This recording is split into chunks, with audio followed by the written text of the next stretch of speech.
নমস্কাৰ বন্ধু বান্ধৱীসকল মোৰ চেনেলৰ আন এটা ভিডিঅ'লৈ আপোনালোকক স্বাগতম জনাইছোঁ। আজি আপোনালোকক এই ভিডিঅ'ৰ জৰিয়তে আপোনালোকক দেখাব লৈছোঁ আমাৰ যিসকল ছাত্ৰ ছাত্ৰীসকলে মেট্ৰিক পৰীক্ষাত উত্তীৰ্ণ হৈছে বা দশম শ্ৰেণীৰ আৰু দ্বাদশ শ্ৰেণী আৰু আপোনাৰ ডিগ্ৰী সেই ক্লাছত তেওঁলোকে পাছ কৰিছে। সেই পাছ কৰাখিনিৰ কাৰণে আমাৰ অসম চৰকাৰৰ অধীনত এটা আঁচনি মুকলি কৰা হৈছে। সেই আঁচনিৰ নামটো হ'ল নিযুত মাইনা আঁচনি। একচুৱেলি এই আঁচনিটো হ'ল যিসকল শিক্ষাৰ্থীসকলে 10 পাছ কৰিছে বা 12 পাছ কৰিছে আৰু গ্ৰেজুৱেশ্যন পাছ কৰিছে সেইসকলৰ বাবে। আৰু ইয়াত চাওক লিখা আছে, প্ৰথম লিখা আছে ভাৰতীয় জনতা পাৰ্টি অসম প্ৰদেশ অৰ্থ সামাজিক জৰীপ নম্বৰ 3 লিখা আছে প্ৰপত্ৰ 3 নিযুক্ত মাইনা আঁচনি।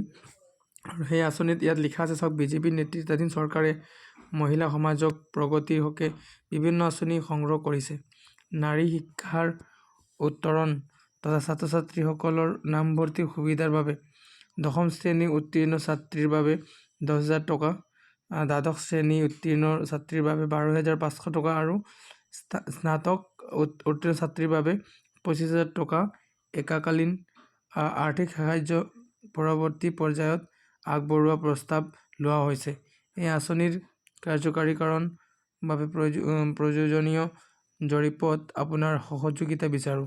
তো আপোনালোকে গমেই পালে, মই আপোনালোকক বুজাই দিলোঁ এনেকৈ লিখা আছে। আৰু এই ফৰ্মখন আপোনালোকে কি কৰিব লাগিব, আপোনালোকৰ ৱাৰ্ড মেম্বাৰ বা আপোনালোকৰ যি আপোনালোকৰ কাউন্সিলৰ বা আপোনালোকৰ যিটো আপোনালোকৰ প্ৰেচিডেণ্ট ছেক্ৰেটাৰী আছে তেওঁলোকৰ লগত আপোনালোকে পঞ্চায়তত পাব।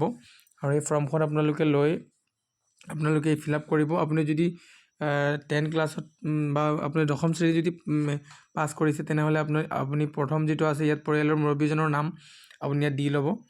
মুৰব্বীজনৰ নামটো আপুনি দি মেলি মই দেখাই আছোঁ ৰ'ব, ইয়াত আপুনি মুৰব্বীজনৰ নাম দি দিব। তলত দশম শ্ৰেণী উত্তীৰ্ণ ছাত্ৰীৰ নাম, ইয়াত ছাত্ৰীৰ নাম যিজনৰ নামত এপ্লাই কৰিব, যিজনে মেট্ৰিক পাছ কৰিছে বা যিজনে দ্বাদশ শ্ৰেণীত যদি তেওঁ হায়াৰ ছেকেণ্ডেৰী পঢ়ি আছে, হায়াৰ ছেকেণ্ডেৰী পাছ কৰিছে তেনেহ'লে ইয়াত দিব লাগিব। আৰু তেওঁ যদি ডিগ্ৰী কৰি আছে গ্ৰেজুৱেশ্যনৰ কাৰণে তেনেহ'লে ইয়াত দিব লাগিব। তাৰপিছত আপোনালোকে ইয়াত দিয়াৰ পাছত চাওক, ইয়াত শিক্ষা অনুষ্ঠানৰ নাম ইয়াতো লিখা আছে, তেওঁ কোনটো স্কুলৰ পৰা পাছ কৰি গৈছে সেই স্কুলৰ নাম দিব লাগিব। তেওঁৰ বয়সটো ইয়াত দিব লাগিব, যিসকল ছাত্ৰ ছাত্ৰীসকলে কৰিব তেওঁৰ বয়স দিয়াৰ পিছত ইয়াত তেওঁৰ যি মুৰব্বীজনৰ নাম দিছিলে প্ৰথমত এই মুৰব্বীজনৰ ইয়াত তেওঁৰ ভোটৰ কেন্দ্ৰৰ আৰু নম্বৰৰ নাম, ভোট কেন্দ্ৰৰ নাম আৰু নম্বৰ সেইটো দিব লাগিব। একচুৱেলি ভোট কাৰ্ডৰ নাম যিটো আছে, কোনটো জেগাত ভোট দিয়ে সেইটো ভোটৰ কেন্দ্ৰটো দিব লাগিব, নম্বৰটো দিব লাগিব আৰু ইয়াত সমষ্টিটো দিব লাগিব, সমষ্টিৰ নাম আৰু তেওঁৰ ফোন নম্বৰ দি মেলি ইয়াত পৰিয়ালৰ মুৰব্বীৰ স্বাক্ষৰ বুলি লিখা আছে আৰু তেওঁৰ ছিগনেচাৰটো লৈ এইটো আপুনি কিন্তু আপোনালোকৰ যি পঞ্চায়তত বা আপোনালোকৰ কাউন্সিলৰ বা আপোনালোকৰ প্ৰেচিডেণ্ট ছেক্ৰেটাৰী তেনেকৈ গৈ তেওঁলোকৰ হাতত জমা দিব। আৰু নথিপত্ৰ তাৰ লগত যি নথিপত্ৰ লাগে আপোনালোকৰ বেংক পাছবুক বা যি সিহঁতি বিচাৰে ইয়াৰ লগত এটেচ কৰি আপোনালোকে কিন্তু এই ফৰ্মখন কিন্তু জমা দিয়াৰ লগে লগে আপোনালোকক কিন্তু একাউণ্টলৈ পইচা দিয়াৰ ব্যৱস্থা কৰি আছে আমাৰ অসম চৰকাৰে। আৰু গতিকে আপোনালোকক এইখিনি আঁচনিৰ বা আৰু যদি নতুন কিবা আপডেট আহে তেনেহ'লে আপোনালোকক জনাই দিম। গতিকে আপোনালোকে মোৰ চেনেল যদি ছাবস্ক্ৰাইব কৰা নাই প্লিজ মোৰ চেনেল ছাবস্ক্ৰাইব কৰি থওক যদি কোনোবা নতুনকৈ মোৰ ভিডিঅ' চাই আছে।